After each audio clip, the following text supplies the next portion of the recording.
brought to you by Nova शुद्ध घी। जब जब खाए दिल खुश हो जाए, सदियों का नोवा शुद्ध देसी घी, सपना स्वस्थ भारत का। I love घी। नमस्कार, मैं हूं आशुतोष और आप देख रहे हैं एमपी तक। मध्य प्रदेश में कुपोषण एक गंभीर समस्या बनी हुई है। सरकार कुपोषित बच्चों को पोषण युक्त आहार के नाम पर प्रतिदिन 8 रुपए से लेकर 12 रुपए देती है। वहीं गायों के लिए प्रतिदिन 40 रुपए खर्च किए जाते हैं। सरकारी आंकड़ों के मुताबिक 6 साल के बच्चे पूरक पोषण आहार सेवा के तहत प्रतिदिन 8 रुपए और अति गंभीर कुपोषित बच्चों को 12 रुपए पूरक पोषक आहार के रूप में दिया जाता है। सवाल यह है कि अगर किसी का बच्चा कुपोषित होगा तो 8 रुपए में काम क्या हो जाएगा। 70 रुपए में तो दूध मिल रहा है, 2 केले भी 8 रुपए में नहीं आएंगे। ऐसे में कुपोषण कहां से दूर होगा। भोपाल आकर धर्मेंद्र प्रधान ने एक तरह से यही कहा है और राज्य की बीजेपी सरकार की पोल खोल दी है। धर्मेंद्र प्रधान ने जो भी कहा वही जमीनी हकीकत है और एमपी के सुदूर इलाकों में ग्रामीण बच्चे अभी भी 5वीं तक सेब का स्वाद नहीं ले पाते और 10वीं तक अंजीर का स्वाद नहीं ले पाते। मध्य प्रदेश में कुपोषण की स्थिति काफ़ी खराब है और इसकी गवाही सरकारी आंकड़े खुद ब खुद दे रहे हैं। सरकारी रिकॉर्ड बताते हैं कि प्रदेश में लगभग 10 लाख से अधिक बच्चे कुपोषित हैं, जिनमें से 1,36,000 बच्चे ज़्यादा कुपोषित, गंभीर रूप से कुपोषित हैं।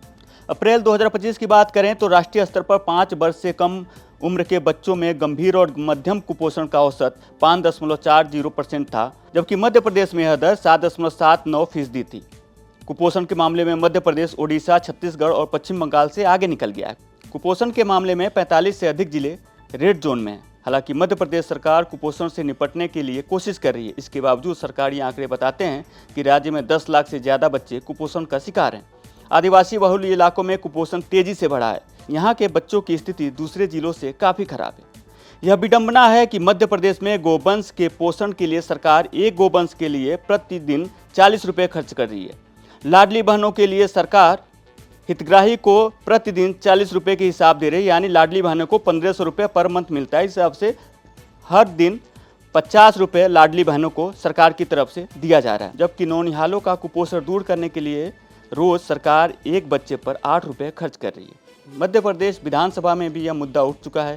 हालांकि अच्छी बात यह है कि मध्य प्रदेश में कुपोषण की स्थिति पर नज़र रखने के लिए भारत सरकार द्वारा संचालित पोषण ट्रैकर ऐप के आंकड़े बताते हैं कि पिछले 1 साल में बच्चों की कुपोषण की स्थिति में सुधार हो रहा है, लेकिन कम वजन और दुबलेपन जैसी खतरनाक श्रेणियों में मध्य प्रदेश का स्थान देश में दूसरा है।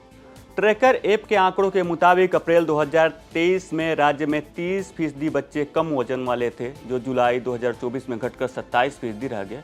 मध्य प्रदेश में कुपोषण की दर 7.79% है। भोपाल में 27% बच्चे कुपोषण का शिकार हैं। इंदौर की बात करें तो यहाँ 45%, उज्जैन में 46%, ग्वालियर चंबल संभाग में 35% बच्चे कुपोषित मिले हैं। प्रदेश में कुपोषण की स्थिति सबसे ज़्यादा खराब शिवपुरी जिले में है।